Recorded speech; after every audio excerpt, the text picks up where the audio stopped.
Well, good morning, my friends.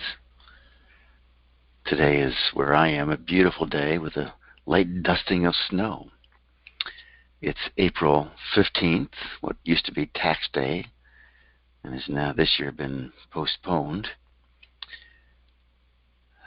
This is Stephen Wynn with Loving the Coronavirus. I think this is our 8th day out of 20. I keep sort of feeling out the future of this class and what's coming up. Of course, this week we're doing the elements. Today is fire. These elements are just so glorious. And the more you do them, the more intimate you become with them, the more at one with the elements. I keep getting this urge, because we're dealing with the coronavirus that has killed so many people, that perhaps later, next week, or maybe it should be the final week, I'm debating that, we want to go into the fear of dying. It's a huge field, rich with transformation. And really, until we welcome up and become friends with this fear of dying, this very root issue in our lives, we never really quite gain the freedom that we're entitled to, because it's always lurking in there somewhere. It's a very freeing process, but it's very deep work. So whether we do it next week or the following week, I'm still deciding that. But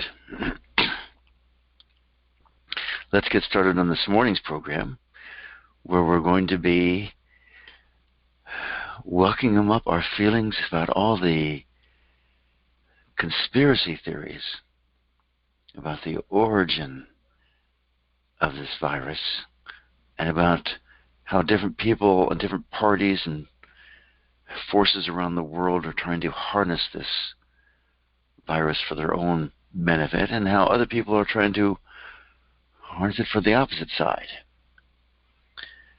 So let's just start with all the theories about the origin of it. So certainly we have just the theory that it came from some exotic animal food market in Wuhan, China. We have the theory that there are a number of laboratories around Wuhan, in Wuhan, so sort of near that market actually, that use various animals to test viruses and this sort of a thing. That one has a little bit of credibility, because the Chinese themselves put out a paper saying that the virus came from one specific type of bat. This is before it was a big international pandemic. It came from one particular kind of bat that was not endemic or did not exist in the Wuhan area. It exists 1,000 miles away, so it would never have been sold in the exotic meat market. And therefore, it must have been coming out of one of these laboratories. And whether it's a laboratory for health, or a laboratory for war, what do we know? The theories abound.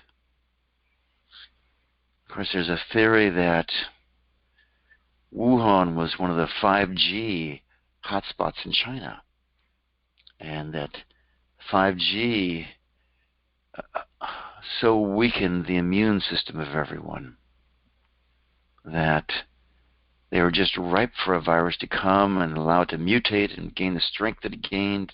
Da-da-da-da-da. And then there's the swine flu virus theory or factor. Apparently China's had this huge swine flu epidemic over the last year and have slaughtered and incinerated 40% of their hogs. And the incineration of these hogs both puts out the virus and compromises the respiratory systems. And then, every different party views how people are using a pandemic for promote globalism, and then the other side is saying these are all so stupid. This is a pandemic. We just need to honor that fact and deal with it and save lives and forget all this other nonsense. And it just goes back and forth and back and forth. And I don't have to tell you all of them because you know them all. So the invitation is to get in touch with your reaction to the people involved. How much do you like the people who are promoting these different conspiracy theories? How much do you like the people who are denying the theories from your perspective, denying what is so obvious that there's more to this virus than just a simple surprise? How do you feel? Do you want to change them? Do you want to control them?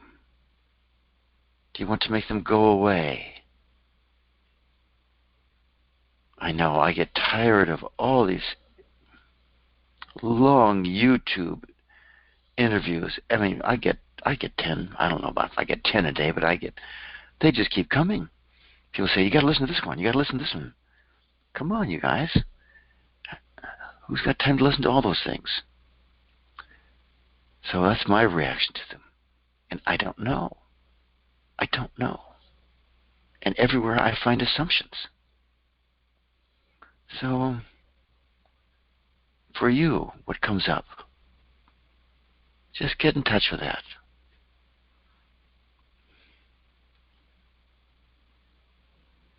What level of wanting safety is there? The three big patterns. These are the three temptations that Jesus went through before he could start his ministry. Wanting to be safe and secure, it's the root chakra. Wanting love and approval, they may have called it vanity in the old days. That's the second chakra. Wanting power, wanting control. Third chakra's issues. Where do you want to control the people involved with these conspiracies or these conspiracy theories? Where do you want love and approval? Where do you want to feel safe?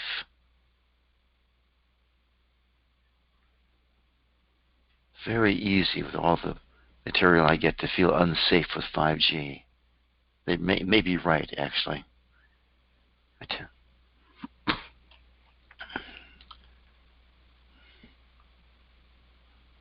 Safe. Want to be safe from the virus. Want to be safe from economic depression. Want to avoid that at all costs. That's wanting control. Just feel the feelings. We know they're there. We'll come back to them later after we've gone into our hearts. And I know people have written to me. It's hard to feel them when we go so deeply into our hearts. And that's both a lesson in itself, and it's perfectly normal and natural. The idea is we live so much in our hearts that all these feelings and energies just exist and come up on the surface of our life without overwhelming us. We can enjoy the flavors, love them, let them go, transform them, whatever we want to do.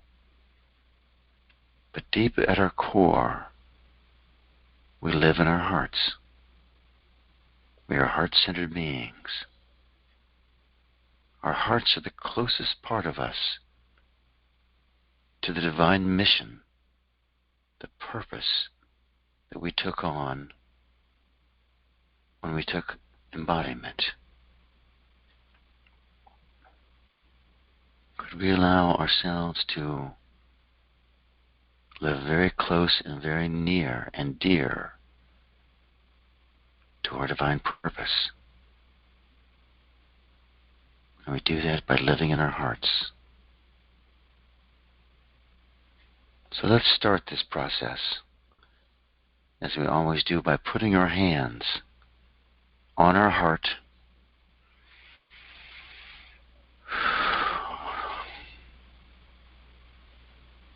and just allowing ourselves to say good morning to our hearts, allowing our heart energy to fold back, curve back onto itself.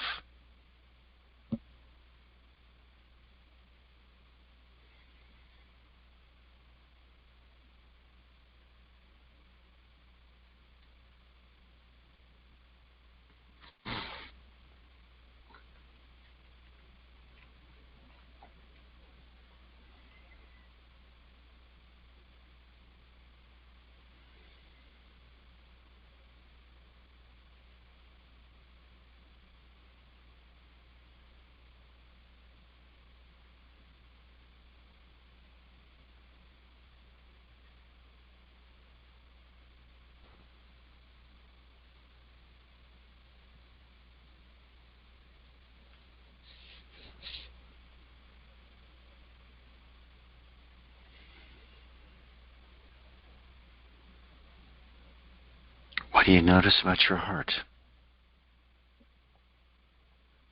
About your internal space? Your internal climate or weather?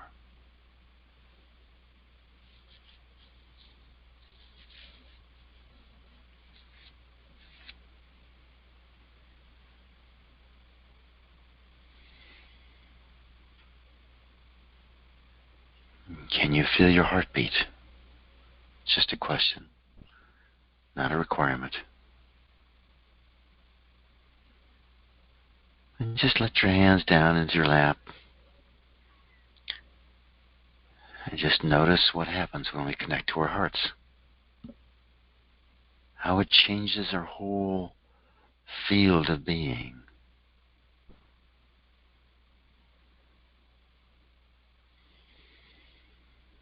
And now let's move into our heart rhythm meditation. It's a wonderful way of connecting to our hearts through our heartbeat, to our breath.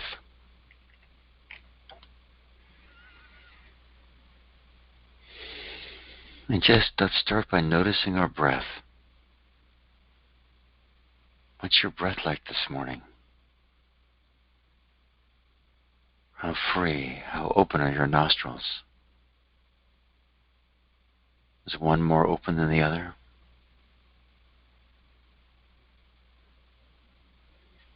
How full is your breath?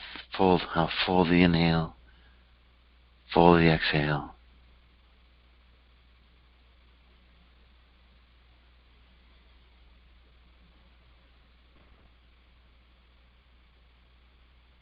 And once we have sort of a bead on where our breath is,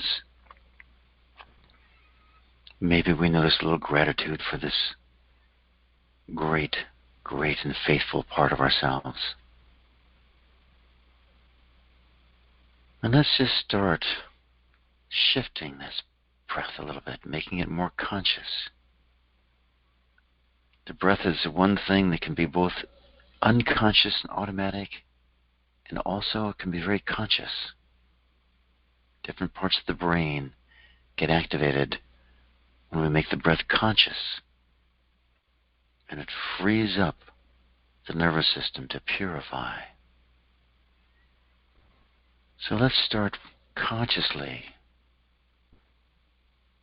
inhaling, full inhale, full exhale. Usually we start with the exhale, pulling the abdominal muscles all the way back toward the spine.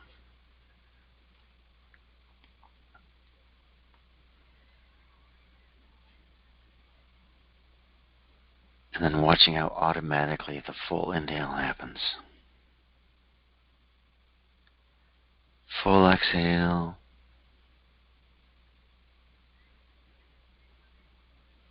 Full inhale. Steady, stately pace of inhale and of exhale. We don't want to rush the inhale or the exhale.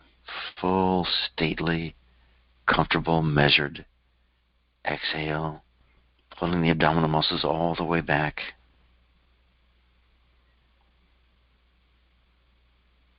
And watch the inhale as the abdominal muscles release.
And just check, what's your state, what's your experience as we fill the body in and out with life force, prana, chi.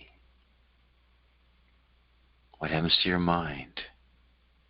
What happens to your emotions, your feelings? It gets very deep, is my experience. What happens for you?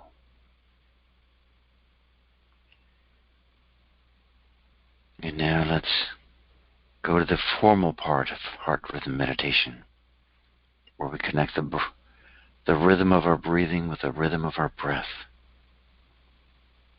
Typically that means 8 heartbeats on the inhale, 8 on the exhale. On the off chance there's someone new here today, what's most important is you find your own rhythm, and maybe 6, 10, 12, 4. I'll say 8, but do what's right for you. Full inhale to the count of 8 heartbeats. Full exhale to the count of 8 heartbeats. If you can't feel your heartbeat, don't worry. Feel your pulse or just simply count. Hold your breath. Tends to make the heartbeat show up. But always we honor our lungs.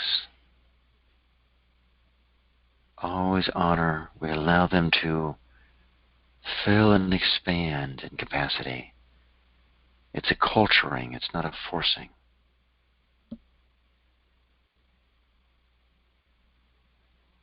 Eventually you'll find that you want to inhale a little bit longer, exhale a little bit longer, and that's when you just start playing with that.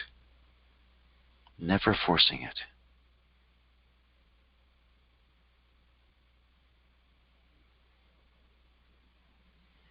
Use the name of your heartbeat if you have one.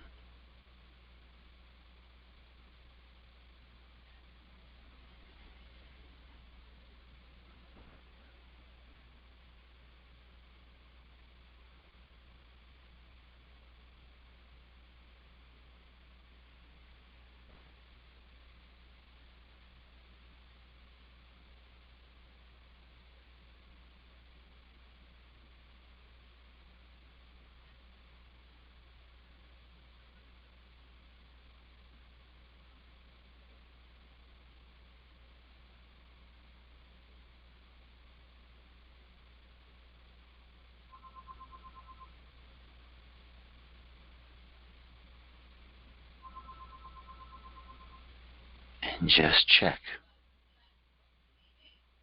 Just check.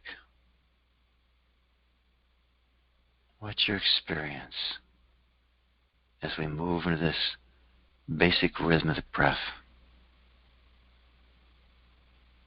How expansive are you? When we move into this basic rhythm, we move into rhythm with the entire planetary body.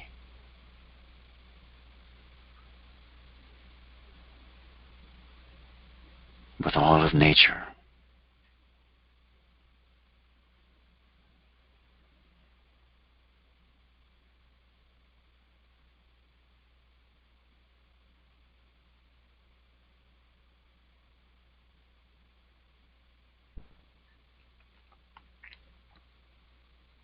And just to energize our hearts now, let's just breathe into our hearts. The air comes in through the nose, filling our lungs with air.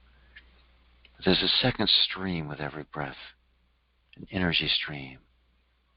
And just invite that to fill up your heart, move into your heart. Bring it in from the back if you want, from the front's fine. And as we exhale, let's just expand our energy body out a bit. Just because it's such an incredible practice to be in touch with our energy bodies. Inhale, fill our lungs, fill our heart with energy. exhale. Expand out the energy body. It's okay to lead with the imagination, but eventually we want to actually experience it and feel it. Maybe you feel it a few inches out, a foot out, a yard out.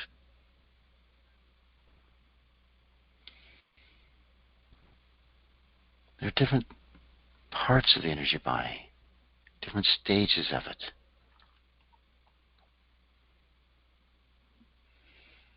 Different levels of vibration that create an energetic skin, so to speak, in various places. You know, sort of a cocoon 3 feet out. Another layer, 3, 6, 9 inches out.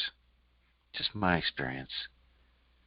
You go past it even further, you fill the room, you fill the city, you fill the country and the world. That energetic body goes out, filling the solar system, the sun, the moon, the planets.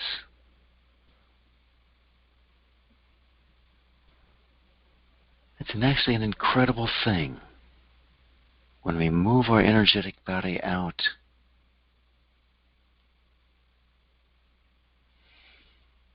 Like that. The sun, the moon, the planets. We're actually going to a very deep level of life. These are great symbols for our karma, our destiny, our patterns.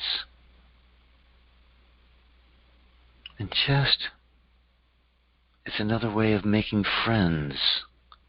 When we make friends with nature, even if it's just the trees in our backyard, the shrubs, we are expanding in towards unity consciousness. Just a flavor. When we expand into the solar system, into all the planets, there's a vast energetic body of intelligence. We can personify these planets if we want, or just recognize them as vast reservoirs of intelligence, energy, and consciousness. Could we just allow them to be our friends? Greet them with love.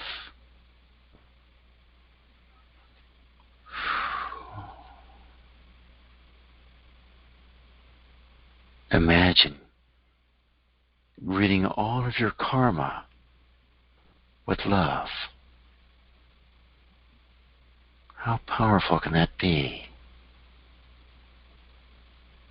Imagine, to whatever degree we have a destiny, imagine greeting your destiny with love. Can you feel that? As we expand out, inhale, exhale the energetic body out. This destiny is deep within us, and it's also outside of us. We can find it everywhere, because our hearts are the center point of our creation.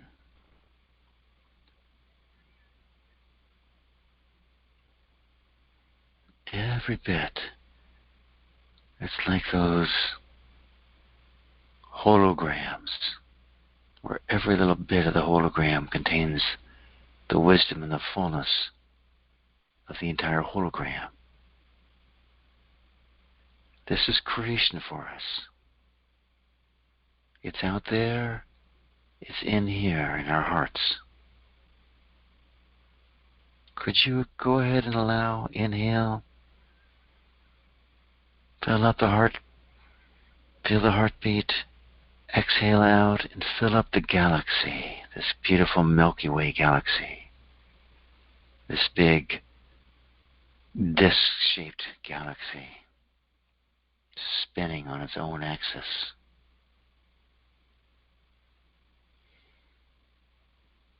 we allow ourselves to fill up with this part of our holographic experience, creation. And why not go ahead and inhale fully, feel the heartbeat 8 times, whatever it is. Exhale out, fill up all the universes in creation to the very far edge of every universe.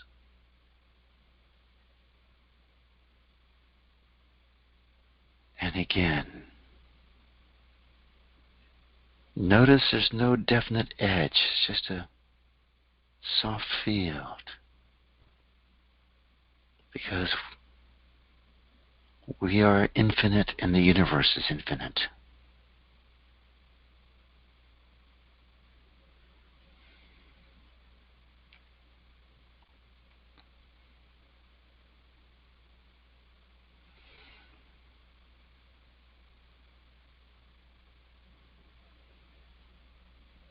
And again, notice the texture of your awareness right now. The texture of your field, the energetic texture.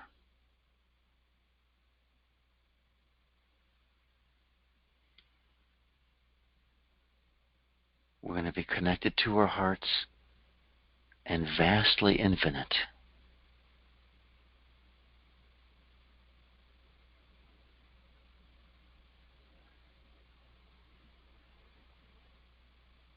Notice the center point in our heart of our creation.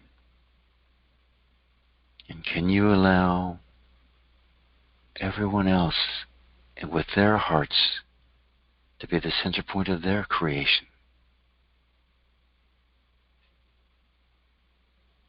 And the vast interconnectedness of all our hearts at this level.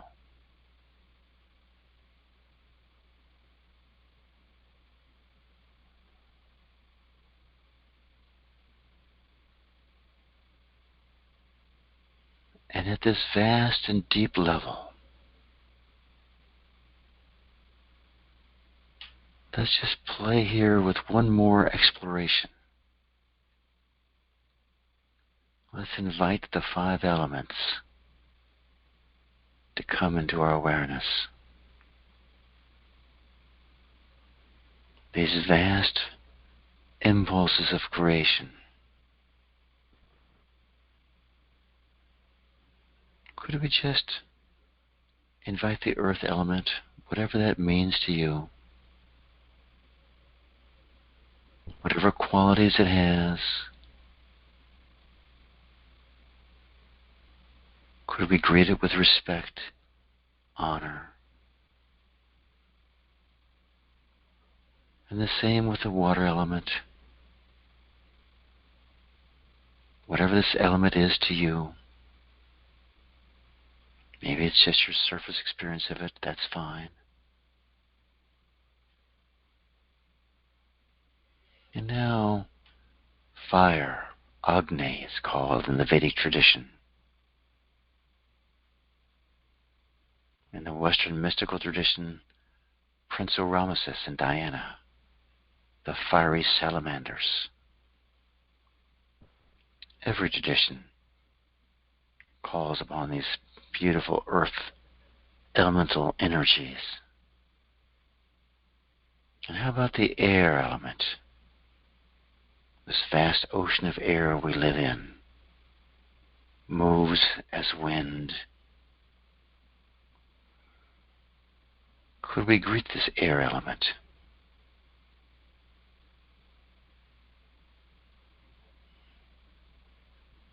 Whatever the element of space means to you, Akasha, the ethers, just this sense of vast infinite space, perhaps. Could you greet this? Could you grant it the respect and gratitude that it is due?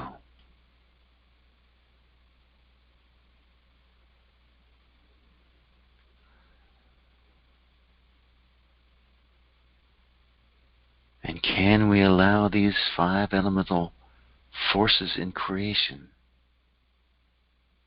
be connected to our hearts, the 4 chambers in the periocardial sac.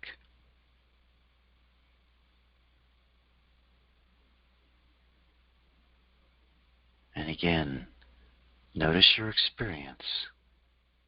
How vast are you? How loving are you? How aligned are you? Could we allow ourselves to align? And really we're aligning our personality, our ego, our mind. Could we align them with the vastness of these elemental beings, with the vastness of the universal heart? Sometimes people use the word surrender. It's a beautiful word. Some people react to that. The ego is still too strong. That's okay. It's check to see if it's safe to be aligned so that we flow in the same direction of these vast universal energies.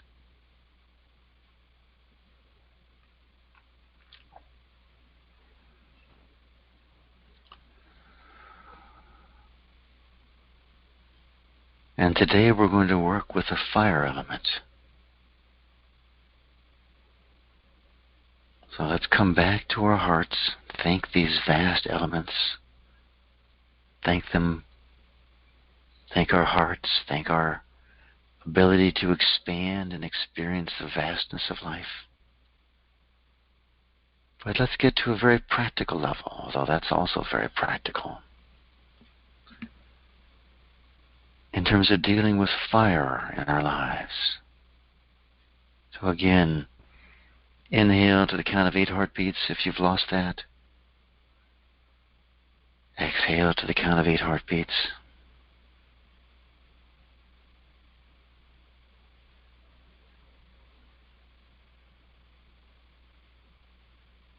Every one of the 5 elements has a distinct breathing pattern. Earth is in through the nose, out through the nose. Water was in through the nose and out through the slightly opened lips. For the fire element, we reverse water. That means we inhale through our open lips, and then we exhale through our nose, through our nostrils. So let's just try that once or twice, keeping connected to our heartbeat. Inhale to the count of 8 heartbeats, or whatever that number is.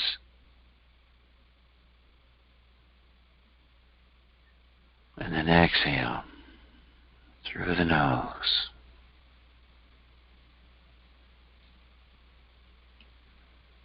And again, inhale through slightly opened lips.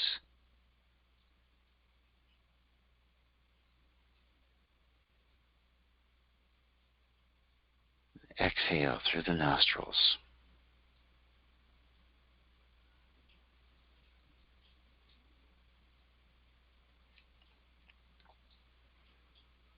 So that's the basic fire breath, but what makes it indelibly the fire breath is the energy pattern that we practice along with it. So just like we've been inhaling into our hearts, now the invitation is to inhale into our solar plexus through slightly opened lips, just the same breathing pattern. But we want to pull the energy into our solar plexus. This is the sun center of the body, the fire center. Exhale through our nostrils.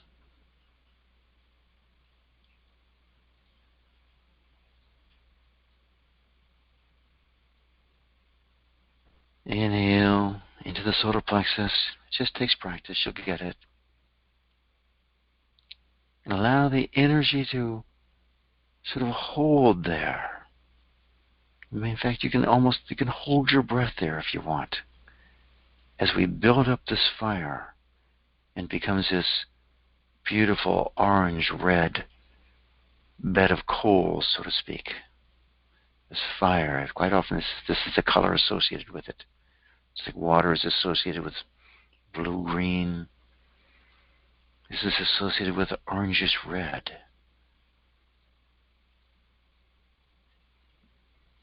And then we want to keep the energy in the solar plexus as this building fire, but allow the light to move up into our hearts. And as we exhale through the nose, the light comes out of our heart into the world. So we inhale into our solar plexus to the count of 8. Hold the breath there. Just as long as it's comfortable. You can do square breath if you want, but hold it there. Allow the heat to build up, the energy to build. Then let the light move up into the heart. Exhale through the nose with the energy coming out of the heart. It's a little more complicated, but you'll get it pretty quickly. Just practice. Inhale into the solar plexus. Hold, let the heat build up a little bit.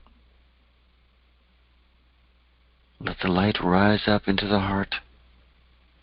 Fire stays in the solar plexus and the light pours out of the heart.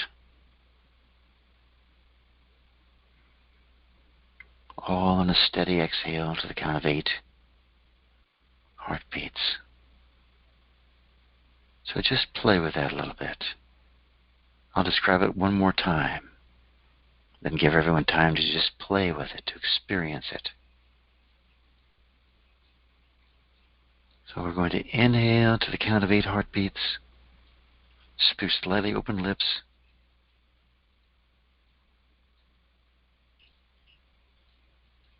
We're going to hold that energy in the solar plexus, let that beautiful orange-red fire develop.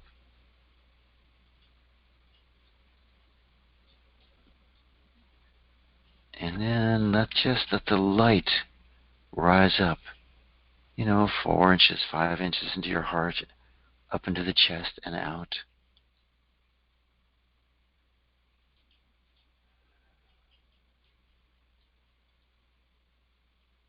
And just continue that 2 or 3 times on your own.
There are divine qualities of the heart associated with the fire element. Of course, fire is drive, power. It's filled with insight, a very sharp, penetrating mind. Fire. It's just motivation, drive. Gives us courage. When we're on fire, we have all the courage we could possibly want. Another huge aspect of fire is joy. It's the high-spirited fire, joy. And notice that the energy of fire tends to move up. Heat rises. Water flows down. Earth spreads out. So the movement pattern is rising, which it does as we breathe in this manner. Just keep breathing this fire breath, playing with the mechanics of it. The more comfortable you come with the mechanics, the more you'll begin to feel these qualities of fire. And the way fire purifies is by burning. Transforms. It burns and transforms, destroys that which is impure, the dross of life. If you're familiar with the Vedic tradition, they speak of roasting the seeds of karma. It means finding all the suppressed energies that have been stored in our system that will draw experiences to us, and roasting them with the fire of knowledge, the clarity. Clarity is more air, but the penetrating insight that allows us to see that it's just energy. So let's invite, now that we're fairly infused with the fire element, let's invite the coronavirus to come, to be with us.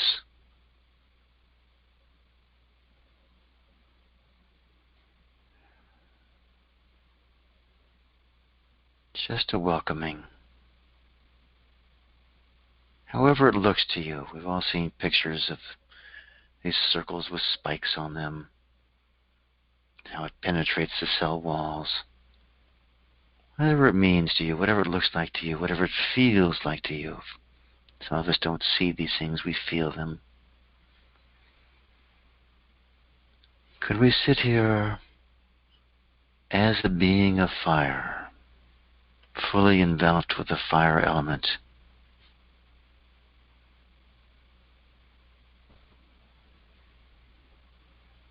knowing that there's a bit of fire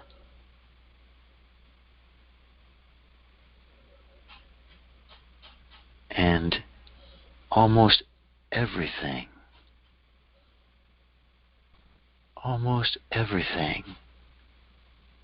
responds beautifully to small amounts of fire of the sun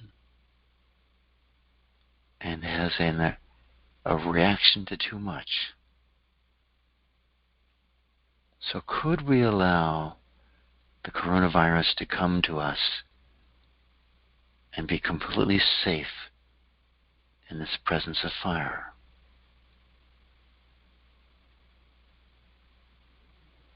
Could we allow the virus to be safe?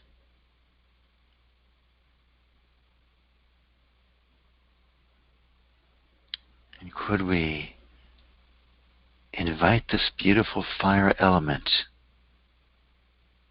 to so gently enter into this virus, to roast, to burn away everything that is not in alignment with the divine plan.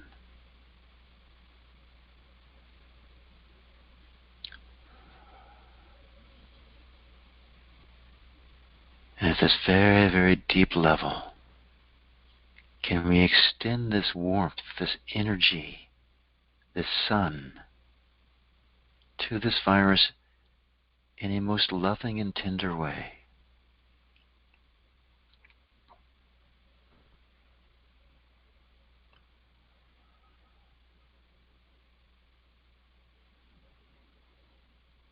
And let's just shift a moment and just play in the realm of the surface of life.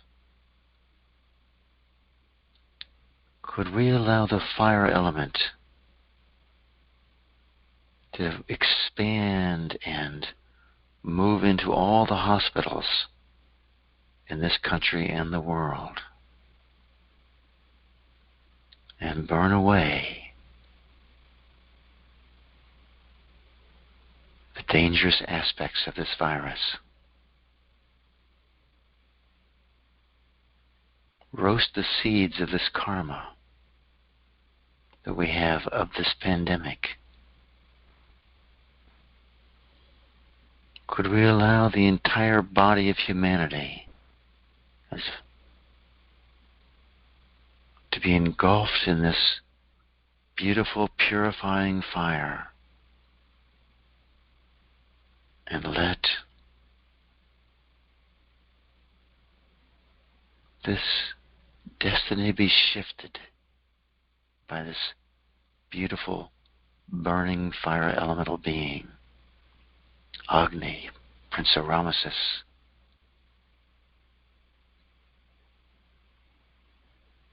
Diana, however we want to see them. Could we allow our friendship with this fire element to call upon this assistance? And we say, enough, enough. Could we allow ourselves to learn the lessons that this virus is bringing us without all this death, without all this suffering?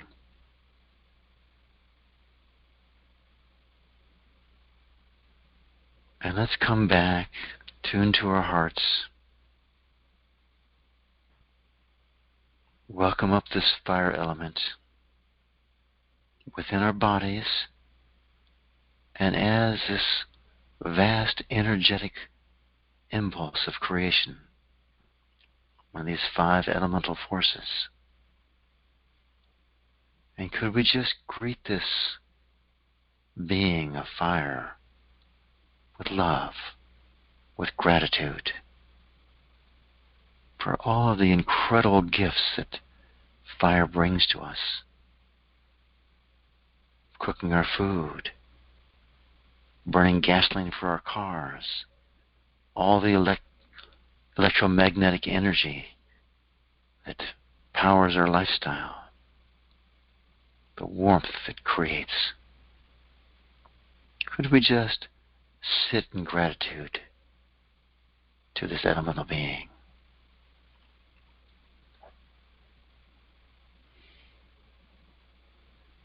It's such a part and parcel of our spiritual growth. Agni is the very first word of the Rig Veda. The rest of the Rig Veda, in a sense, is a commentary on how the fire element, in the Vedic tradition, how the fire element purifies and allows us to evolve spiritually. The Vedic tradition tends to use fire and air. Others, like the Taoist tradition, a whole lot more water and earth. All the traditions use all 5 qualities, believe me. Some of them just focus differently.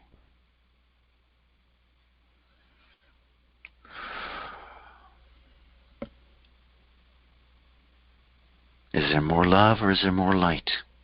More water, more fire? They're all beautiful. They're all beautiful. Could we enjoy the full beauty of creation? And let's come into our hearts.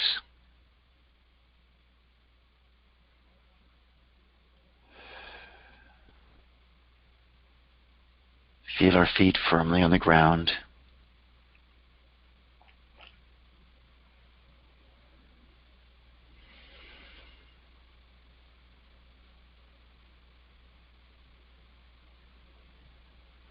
Could you give yourself a little bit of love and approval? Gratitude that you're taking the time to investigate these energies. As as we become heart-centered, we're really investigating the realm of energy. Most of us, in the traditions we've been in, have developed an experience, a clarity of our beingness, of our consciousness. Now we're exploring our energetic nature. Could you give yourself some love and approval for the courage that it takes and the commitment that it takes to step into this quality, this aspect of life?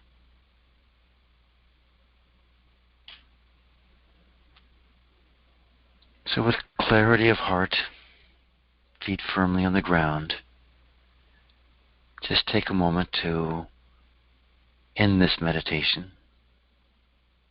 Open your eyes when you're ready.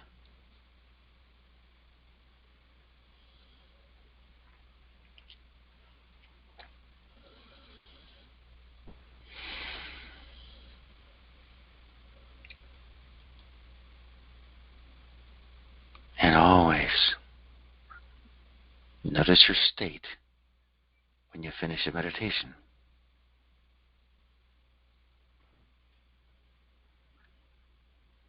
Eventually what we're looking for, fully silent and simultaneously fully energized, fully alive in our hearts. Infinite silence, infinite dynamism, equally activated in our beings.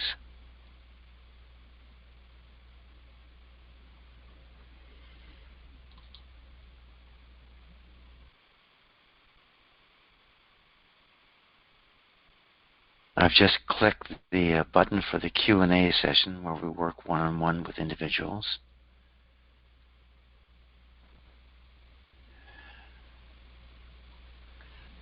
So if you have a gain to share or a question or have some area in your life that you'd like to work on, press *6.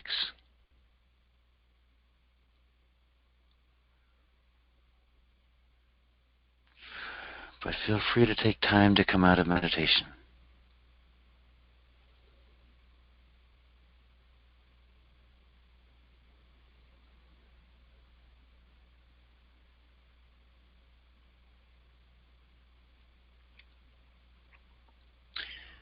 In India, they speak, in the Vedic tradition, they speak of 3 values of life: Rishi, Devata, and Chandas. Chandas means meter, vibration. So the Rishi value is a silent value. The Devata is the impulse of intelligence or thought or mind. And this Chandas is the vibration or the actual expression. So in the church that I became involved with, this Unity Church, Charles Fillmore was the minister who, back 120 years ago or so, just got fed up with all the different theories of Christianity, all the different schools of Christianity, and said, I've just got to go back to the source and find out what all this means. And so he did. And he came up, instead of Rishi, Devata, and Chandas, he called it mind, idea, and expression. In the Western, which is a very beautiful way of putting it, in the Western metaphysical tradition, they speak of the 3 kingdoms. The angelic kingdom, which is really the Devata kingdom. They speak of the kingdom of men, of mankind, which is really the Rishi value. And they speak of the elemental kingdom, of the elemental beings, and actually have names for the elemental beings.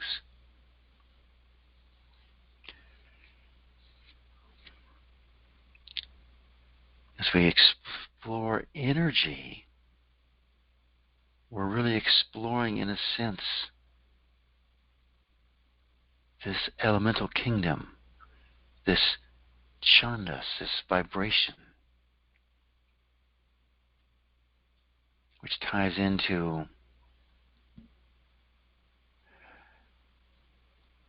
the 6 different systems of Indian philosophy, which some of you will be aware of and some not. But the 6 different systems of Indian philosophy holds that there's 6 different ways of looking at the world, creation. And each one is true. You've probably heard of the old story, the old fable of the blind man and the elephant. One blind man feels the side of the elephant and says the elephant's like a wall. Another feels the leg and said it's like a tree trunk. Another feels the trunk and says, oh no, it's like a rope, like that. And the truth is something greater than them all. So in the West, we're familiar with one system of these 6 philosophies, these 6 schools of thought in the Vedic tradition, and that's the Yoga Sutras of Patanjali, which is really a school focused on consciousness. But there's another set of sutras called the Jaimini Sutras, the Karma Mimamsa. Karma means action, or you could say energy. Mimamsa means analysis. The Karma Mimamsa Sutras of Jaimini. And Jaimini doesn't investigate consciousness. He investigates energy. And while Patanjali will find this deep reservoir of silence called pure consciousness, Jaimini just finds deeper and deeper and infinitely deeper levels of energy.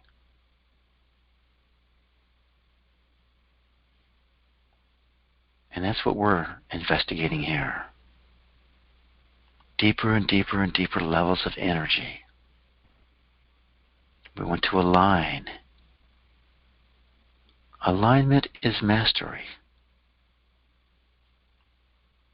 Alignment is mastery and surrender simultaneously.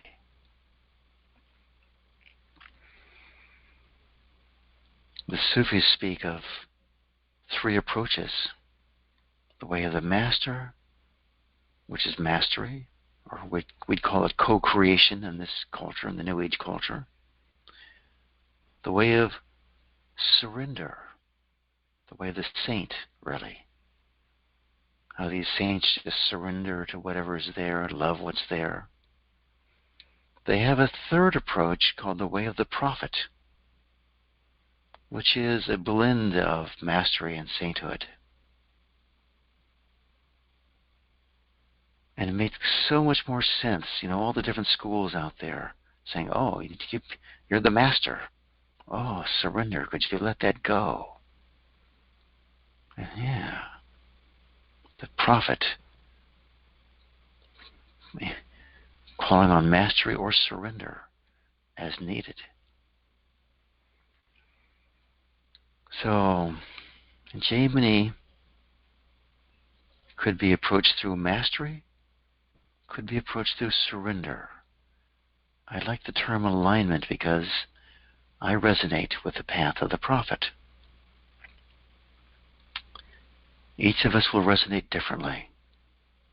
Each one is infinitely powerful, infinitely sweet. So I'll talk about the 3rd school of these 6 schools of Indian philosophy. And this is the Brahma Sutras. Brahma means totality. Brahman is totality. And the way I'll put it, and I am not an expert so much on this one, but the way I'll put it is the Brahma Sutras integrate consciousness and energy and focus and see the world only as totality. I am that, thou art that, all this is that.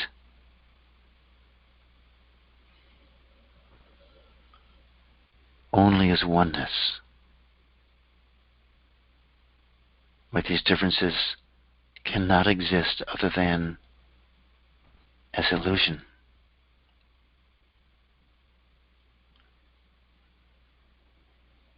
And the thing is, the other three, I don't even remember what their names are, but they're holding more. I think there's Sankhya, I forget which. I actually have a master's degree in Vedic science. I studied all this stuff very deeply for a year at Maharishi University of Management, or Maharishi International University now.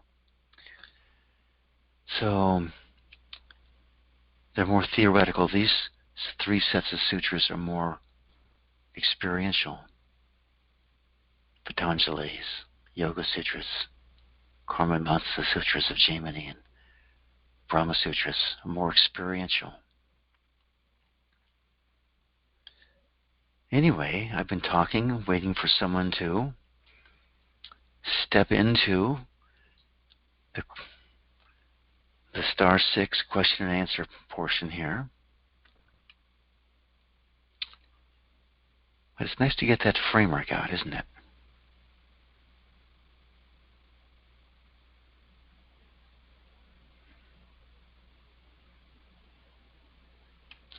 So my queue is still empty.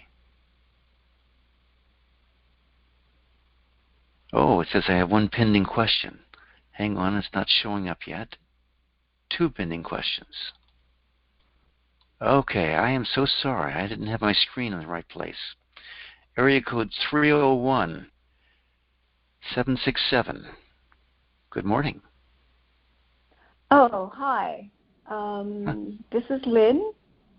Hi, Lynn. How you doing? I'm okay. I was enjoying the meditation this morning, and I was suddenly interrupted with some messages, and I was trying to ignore it because I really am enjoying this meditation, and I find that it really helps me. My phone kept pinging, and I just thought, okay, I can't take this. So I looked at a message, and there was a message from a friend of mine who had a panic attack last night, thought they were having a heart attack, and an ambulance came and they checked her out and did an EKG and everything and said, no, you haven't had a heart attack, you're having a panic attack. And this is a person that I feel this happens to a lot, and I have to say also that I'm an empath, but I don't have any way of protecting myself from other people's energy, it seems. I've become quite sick in the last few years, and I think whenever I'm around anybody who has these really strong energies like my friend does, this happens a lot to her, it just sort of blows straight through me, and I find that I'm getting anxious as well. So should we work on that? Yes, please. Okay. So, can you feel that anxiousness right now? Oh, yes. Yes. And do you like the anxiousness? Oh, no. Oh, no. And does not liking the anxiousness make it go away? No, it has a life of its own. So. Yeah, right. It does. And you've undoubtedly heard the phrase, "What you resist persists," right? Yes. Yes. Yeah. So would it be okay with you, because not liking is resisting, if you let go of not liking this feeling? Would that be okay?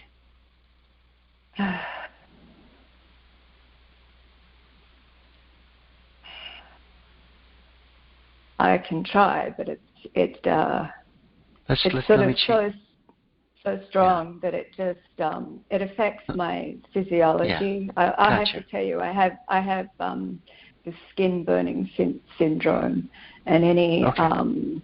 stress, anxiety sets it off, so that it sets it off Gotcha. in my body too. It's hard to Gotcha. control it. And does not liking it soften that skin syndrome? No, It just doesn't, does it? because Let me, again, it has a life of its own, and so I let's have go that. no control. I love this phrase. It has a life of its own. Could you allow it to have a life of its own? This anxiety, anxiousness. I can try. No, so I don't want you to try. I want you to make a choice, okay? Okay. So would you rather fight this, which creates its own anxiety, or would you rather that you just honored it and let it be there? I would prefer to just honor it and let it be there and allow it to dissolve at its own pace. Good. So do you notice how much more power there is in that statement than saying, I'm going to try? Yes. Yeah. Trying really means I'm not going to do it. I don't think I can do it. Okay? So could you make that decision again? Right. Could you make that decision again that you would prefer your choice, your instruction to your body and your mind is to allow yourself to just be with that energy? Yes. Could you say yes to that? Yes, I can do that. Good. Could you say yes again to it? Yes, I can do that. Yeah, you can. You can. Could you say yes again to it? Yes, I can do that. Yes. And all the thousands of times that you've sort of internally shrieked in horror that it's coming back, could you discriminate about that for a second? Okay? Does that... Yes. I wonder if that's... I'm just wondering, and it may be true, maybe not. I'm wondering if that shrieking in horror isn't part of the anxiety here. Do you see that? Yes. Yes, I do. I can see it from previous events. Yeah, yeah. So is it okay with you? It's like something that's really startled me and sort of blown me out of my senses almost. Yes. Now, would it be okay with you if you stepped into your core beingness and allowed that to strengthen?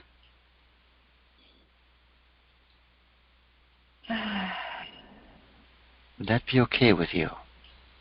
Yes. Yes. Would that be okay with you some more? Yes. Yeah. And could you allow your core beingness to get stronger and stronger? Yes. Yes. So there's two things we're working on here, Lynn. One is we're letting go of the resistance to it, but you also want to build up your energetic body so that there's not so much of an assault when this energy comes up. Does that make sense? Yes. Yeah. And really the key to that is your heart. Okay? Mm-hmm. So can you breathe into your heart right now?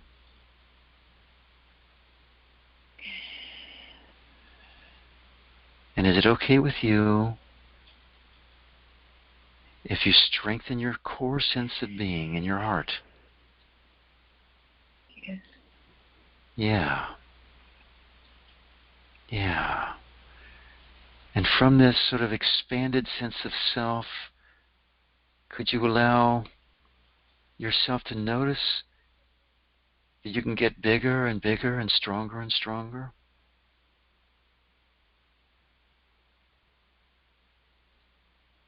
Does that work for you?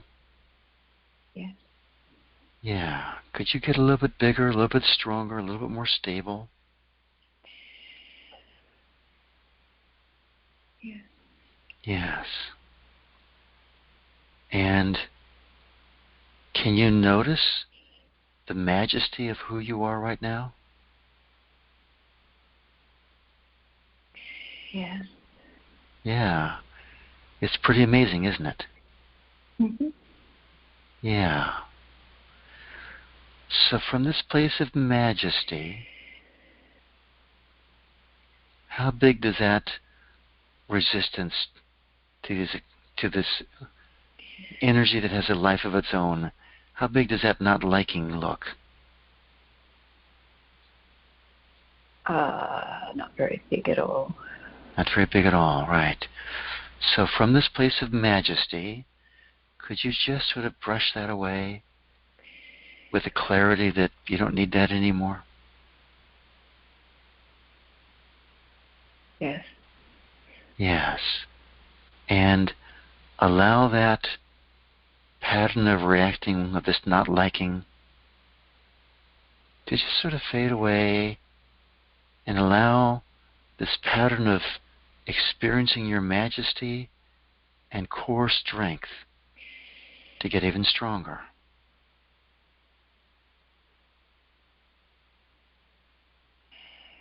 Would that be okay with you? Yes. Yeah. And you notice you have a choice. You can react from your conditioning, your old habit patterns, or you can react from this majestic, stable, expanded, powerful spot that you're in right now. Can you see that? Mm-hmm. Yes. Yeah. Is it okay with you if you begin to start responding from this core place of safety and power rather than from your conditioning? Yes. That's okay, isn't it? Good. Yes. So, let's go digging a bit more. So you've had years, it sounds like, of the skin syndrome. A couple of years, but yeah. Right, then it's not so good. That's even better. So you've had it for a couple of years, and you've had this sense of vulnerability as an empath for what, most of your life? Yeah, but I've only just realized that in the last 3 years what was happening. I had an idea, but it wasn't until I started to get sick, maybe 3 years ago, that I started to go more inward. Gotcha. And so Lynn, realized what was going on. Yes. Let's set an intention here. Yeah. Would it be okay for you to be strong, stable, protected, and safe, and still for you to have your sensitivities as an empath? Yes, I would love that. That'd be okay, wouldn't it? Yes. Okay. So we'll go back to this decision again and again, all right? You know, okay. that you got this very clear picture, because certainly there are masters and saints in the world who are deeply empathetic and are fully protected, right? Yes. You've seen them like that, okay? Yes. Would it be okay for you to move in that direction? Yes. Yes. So that's the vision here. That's the intention. That's the goal. And that's what we'll sort of release on to allow. Okay? So, what comes up within you that keeps that from happening right now? Like, is there some disbelief, some lack of experience? What comes up? What comes up for you when you think about disbelief? Lack of experience and fear. Yeah, and fear. Good. Let's go with fear, right? Yes. So maybe the fear is it'll never happen? I don't know what the fear is. I'm not sure what that is. Maybe that's just a fear that's within me anyway, and it's a fear that I don't have any. It's okay. Good. It's that I'm wrong. So good. Could you feel that fear right now? Yes. And could you feel it some more?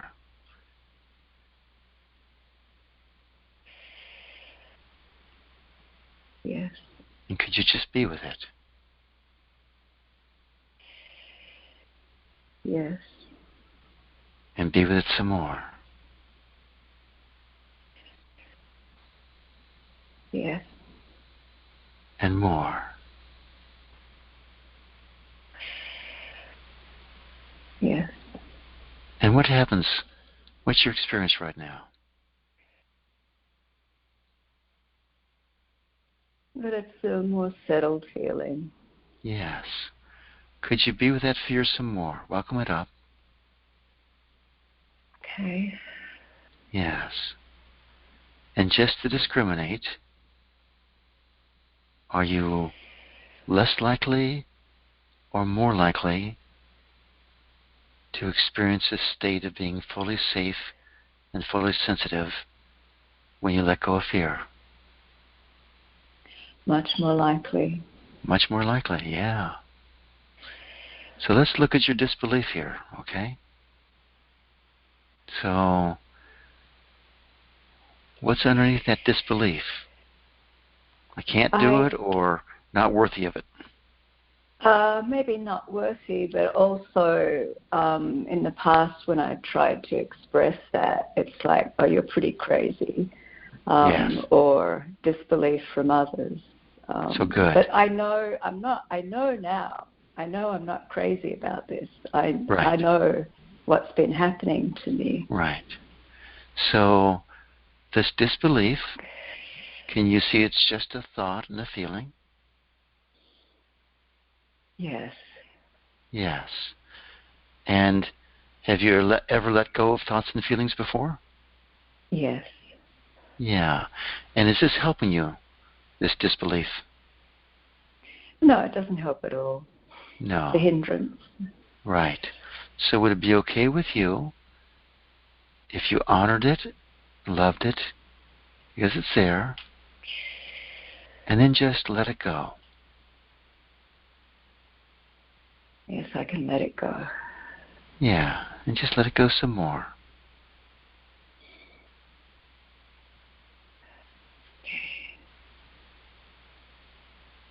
And let it go some more. Okay. Okay. And how do you feel right now? Much more settled and at ease. Okay. Much more within my body, within Perfect. myself. I love that within your body business. That's where your stability comes from. Okay? Yes. Yeah. So you have this huge opportunity here. It's really big for you. Okay? And my suggestion is you just keep letting go of the fear, letting go of the disbelief. Get very clear. Look at masters who have both qualities, safety and sensitivity. And I'd also suggest you do a lot of earth breath. Were you there on Monday's meditation? Yes. The earth breath, that was breathing through the mouth. No, that's through the nose. In and out through the nose. And connecting to the energy of the earth. Actually, I have to tell you, I have allergies and asthma, and I found that very difficult. I had to just revert to in through the nose and out through the mouth. Okay, so that's, just play with it a little bit at a time until you can expand that ability. That earth energy will give you great safety. Okay. Okay? And great protection. Okay. So just keep working, releasing, and building that quality. And I'm just very happy that you have this direction, and I just can't wait to hear what happens. Can I ask you a question? Because I'm having a phone call with this person this afternoon. It's a video call, and they really, when they're in a panic state, really rely on me to calm them down, and that works for them, but I'm usually in a state of shock afterwards. Do you have, what can I do before the phone call and maybe during to protect myself? To ease them, but protect myself. Right. So that's where you want to let go of all your resistance to taking on their stuff. Okay? Resistance to taking it on? You mean take it on? Right. No. Just let go of the resistance. I'm not saying take it on. Okay. Okay. Let go of all the not liking. Okay. All right. Let go, because that not liking is pulling it in. It's a paradox, but that's just how it happens. Okay. Because you let go of that, and the other thing. Well, you know all the standard stuff in terms of invoking beings to protect you, I'm sure, right? Yeah.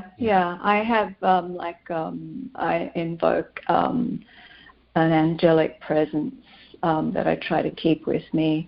But usually when I'm talking to this person, it's not there. I don't have it. It's just her. Right. She is all-consuming for me, and I have a hard time holding on to that.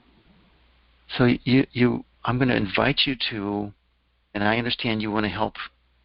You want to help, but if you may want to take a vacation. Well, I've done that.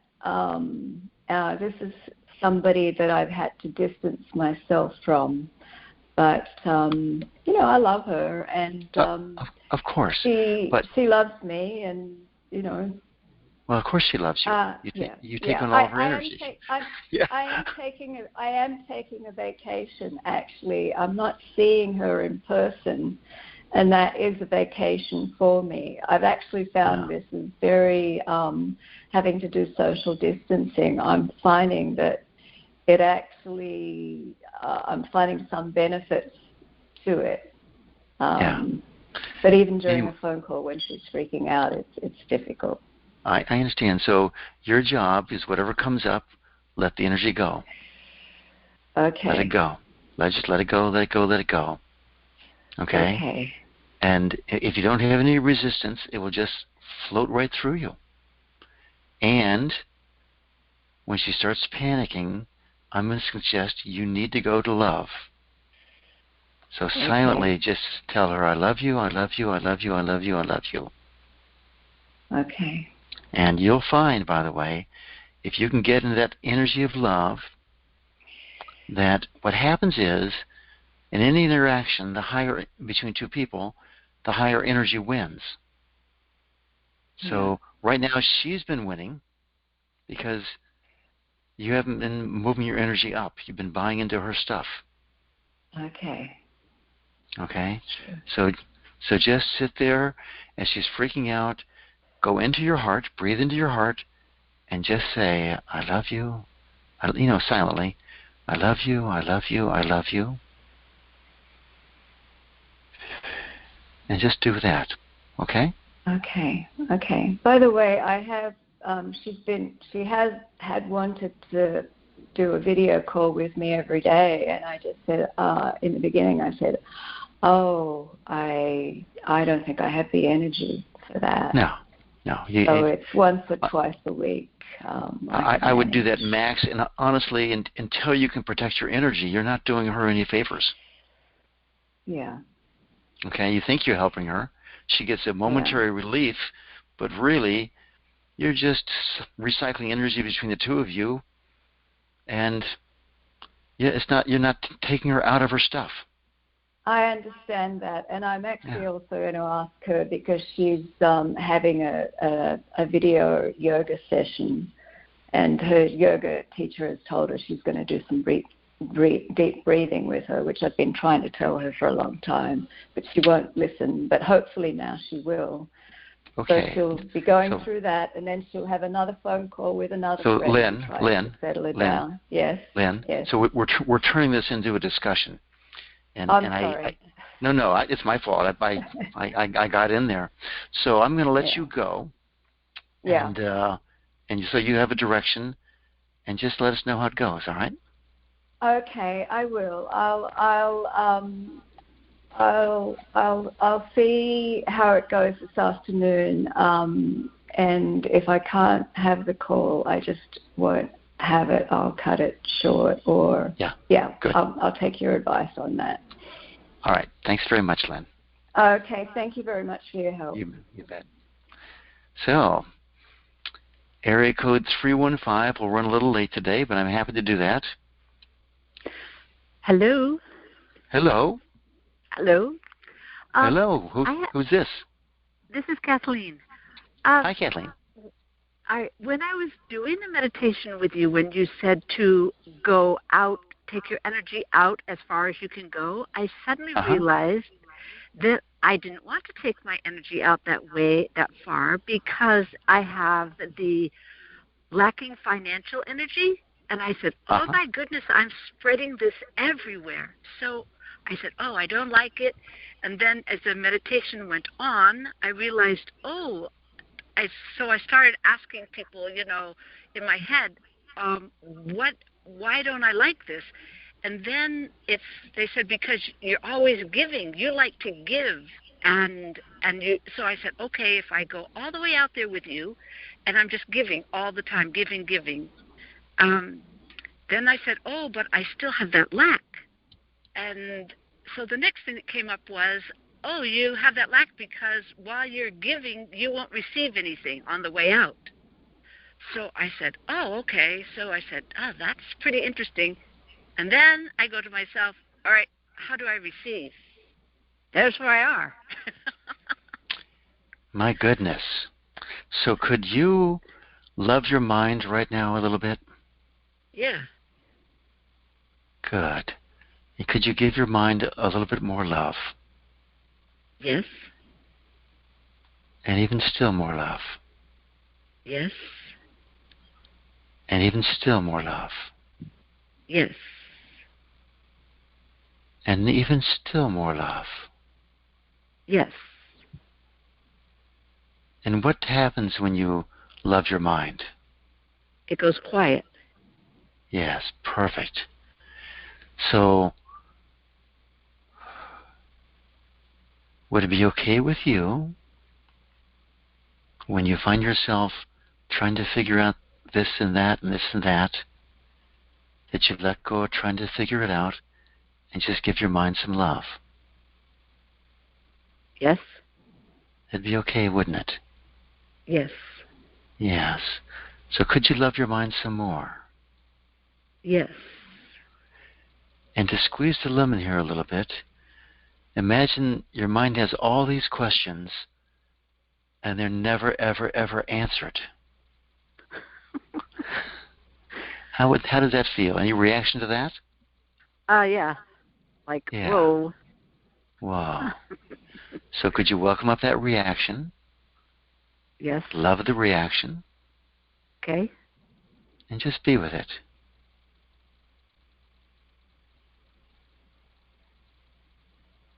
Okay.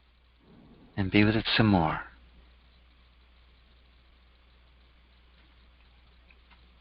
Yes. And be with it some more. Yes. Now imagine again, your mind always has questions and you never get answers. Never get answers? You never get answers. Ugh. Ugh. Okay, good. Ugh. Can you welcome with that energy? Right? Yeah. Yes. Just be with that energy, that ugh. Yeah. And just be with it some more. Yes. Would it be okay with you if you just let that energy dissolve and fade away? Yeah. Or, it is okay. All right, good. Yeah. Could you let it go some more? Yeah, that's different, isn't it? I got all these questions, no answers, and just let it be. Ooh. Yeah, just let it be. So Okay. just to discriminate with your mind, by the way, can you see that your mind is running your life? No. Yes, No. yes, I can see. Yeah. Yeah. Yeah, your mind. Oh, I can really see it right there. Yeah. Yeah, you can really see it now. And is it okay with you if you love your mind some more? Yes. You know, for years it's been working in overdrive to run your life for you. Mm-hmm. Would it be okay with you if you gave your mind a short vacation?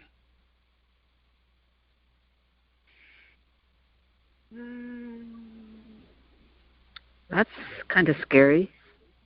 Yeah, so can you feel that fear? Yeah. You know, it's very natural because you've been relying on your mind all these decades, right? Yeah. Yeah, now I'm asking you, would it be possible to play with that? So naturally fear comes up. Can you love the fact that that fear is there for you? Yes. Yeah. It's your fear. Mm-hmm. Could you love it? Could you hear that? You know, your fear is trying to warn you about something, like it might be a disaster if you don't have your mind, right? Right. Yeah. And could you just love that your fear does that for you?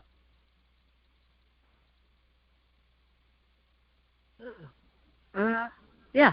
I'll just decide to do it. Yes. Yeah, just decide to love it, because hating the fear doesn't make it go away, right? No, I've been doing that I can see now I've been doing that and it hasn't gone away. Right. Right. So now you're seeing all these things. Uh-huh. Is it okay if the energy follows your vision here? Yes. Yes, the fear dissolves. My mind has no idea about what you just said, so I'm just going to go yes. Yes. Because it's blabbing in the background. It's blabbing in the background. It doesn't end. And honestly, the mind is there to act as a servant for us. You know, we need something, and then the mind gets it for us. We need a phone number, it gets it for us. We need, you know, what happened at this point in history, it gets it for us. We need this, that. The mind's phenomenal. But for... Oh, my goodness. I've seen that so many times in my life when I'll just toss out a question, you know, that I don't know, and sure enough, within a certain amount of time, the answer pops up. Yes. Yes, so can you love your mind some more? Okay? Yeah. And is it a kindness to your mind to ask it to do things that it's not suited for? No, it's not very kind. It's not very kind at all. So is it okay with you if instead of asking your mind for everything, that I'm going to suggest you go to your heart or to the field of beingness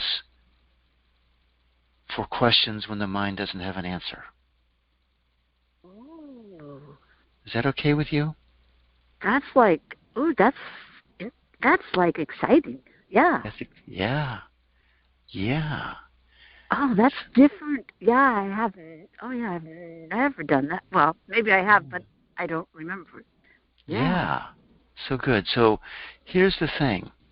When you find yourself with a ton of questions and not getting any answers, okay, you know, let's just say this. If your mind doesn't give you an answer within 30 seconds, would it be okay with you if you just began to love your mind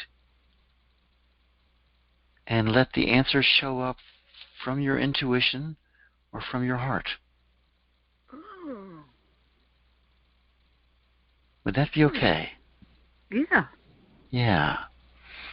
And maybe you might find it drops down to 10 seconds. Your mind doesn't have an answer. I mean, if my mind has an answer, it'll get it for you. If not, okay.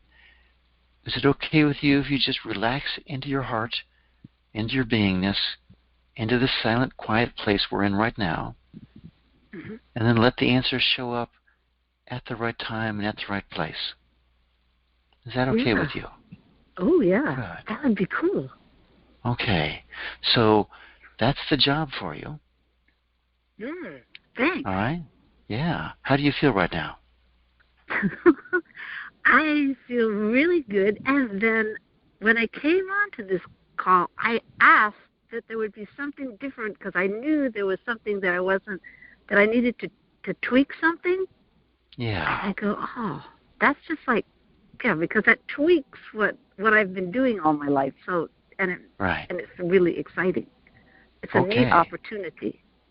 And can you feel how you've shifted energetically from when you first got on the phone?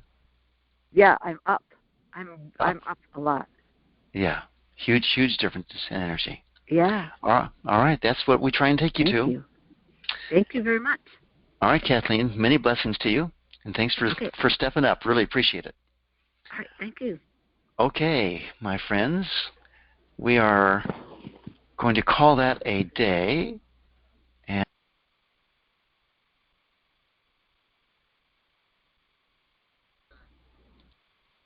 760.